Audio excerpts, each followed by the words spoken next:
Waalaikumsalam. Alhamdulillah ilmu baru Ustaz terkait adab penasaran kami khususnya saya sebenarnya ketika kita bertamu atau menerima tamu ya mungkin tamu itu bukan mungkin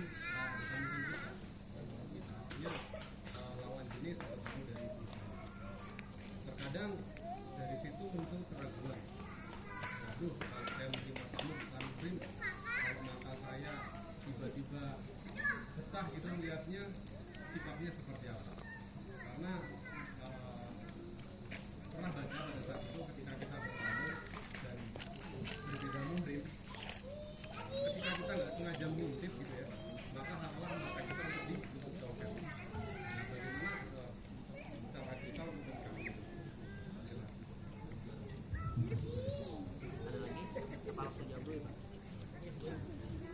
sambil yang lain mencari pertanyaannya, kita sharing saja ya di sini ya, ngobrol santai ya.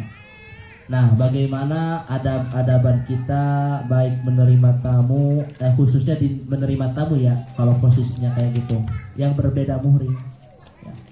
Tadi betul ya, karena gini Pak, tamu sekarang dengan tamu zaman dulu itu berbeda. Ya. Berbedanya apa? Sekarang itu banyak modus-modus penipuan dan sebagainya. Akan tetapi kita dalam agama Islam tetap harus berhusnudzon, berbaik sangka. Bagaimana dengan kondisi kalau yang tamunya itu berbeda muhrim dengan kita? Misal kita sedang keluar atau istri kita sedang tidak ada, yang menjadi tamunya itu lawan jenis. Lebih baik kita ngobrol, jangan dulu dipersilahkan masuk, ngobrol apa adanya. Bapak atau ibu, mohon maaf, takutnya terjadi fitnah atau apapun, saya belum mengizinkan bapak atau ibu tuh masuk. Kalau bisa telepon orang ayah kita, suami kita atau istri kita. Kadang Pak, mohon maaf ya, kadang ini mah ada yang menjadi saudara kita, tetapi istri kita tidak tahu, sampai di luar terlantar ada. Sekarang serba canggih Pak. Kalau misalnya ada orang yang kita tidak kenal, konfirmasi kalau bisa ya, kalau bisa sama suami kita ya, kita cari curi-curi foto lah. Bapak kenal gak sama ini? Kalau misalnya tidak kenal, tahan dulu Bu, jangan disuruh masuk. Ya. Tapi kalau misalnya kenal, oh itu Pak, Bu, itu saudara Bapak, tapi bilangin aja dulu, suruh ke masjid dulu, suruh kemana dulu. Nanti kalau Bapak udah masuk baru silakan masuk. Jadi nanti itu dipotongnya ketika mau masuk Pak. Ya, memang ada salah satu keterangan ya, barang siapa yang sering mengintip rumah orang tanpa ada izin bertamu, halal matanya itu untuk diambil Pak. Makanya awas ya, kita jangan saling mengintip-ngintip rumah orang ya. Ini ada tamu atau enggak ya, nanti takutnya disebut pencuri ya. Makanya betul ya, bahkan ada sahabat Pak, ada sahabat ya di kalangan Rasul yang mana ya anaknya Rasulullah Sallallahu Alaihi Wasallam, siapa nama anaknya Rasul? Siti Fatimah. Siti Fatimah dalam suatu kesempatan ngobrol sama Rasul. Ya Rasul, siapakah orang yang pertama masuk surga? Kata Rasul, yang pertama masuk surga setelah Nabi dan Rasul adalah Fulanah bin Fulanah. Itu Siti Fatimah kaget. Kenapa bukan gua ya, bahasa kita ya Pak ya. Kenapa yang masuk surga bukan gua, tetapi orang lain.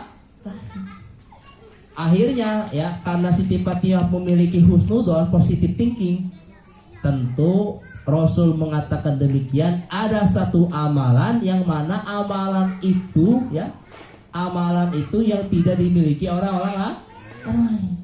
Ditelusurilah ya, ketemu sama namanya yang telah disebutkan oleh Rasul. Dia ketuk, Assalamualaikum. Ada yang jawab di dalam, Waalaikumsalam. Kemudian jawab lagi, saya boleh bertamu. Dijawab lagi oleh orang dalam, siapakah yang di luar? Oh, saya adalah Fatimah binti Rasulullah Sallallahu Alaihi Wasallam.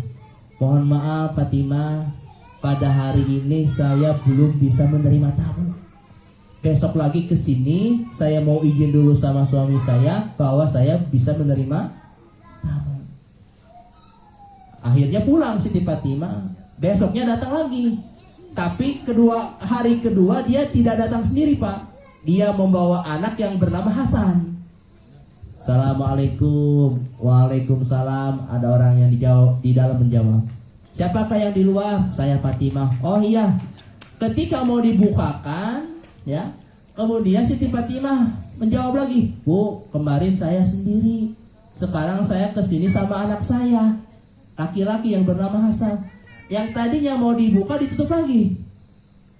Mohon maaf, saya belum bisa menerima Hasan. Karena saya mendapatkan izin dari suami, yaitu Kak Siti Fatimah saya. Besok lagi aja ke sini. Hari kedua, hari ketiga datang. Bukan sendiri lagi, bukan sama Hasan lagi, tetapi membawa Husain. Gitu lagi ditolak, dan di hari kelima barulah dia bisa bertemu. Apa kata Siti Fatimah?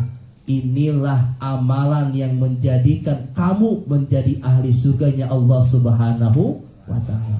Ingat, kekuasaan seorang istri terletak pada suami, bukan sama orang tua. Ya.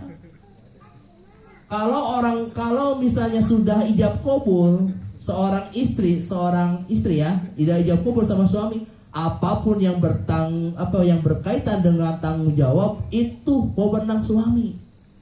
Ya. Bukan wewenang orang tua lagi.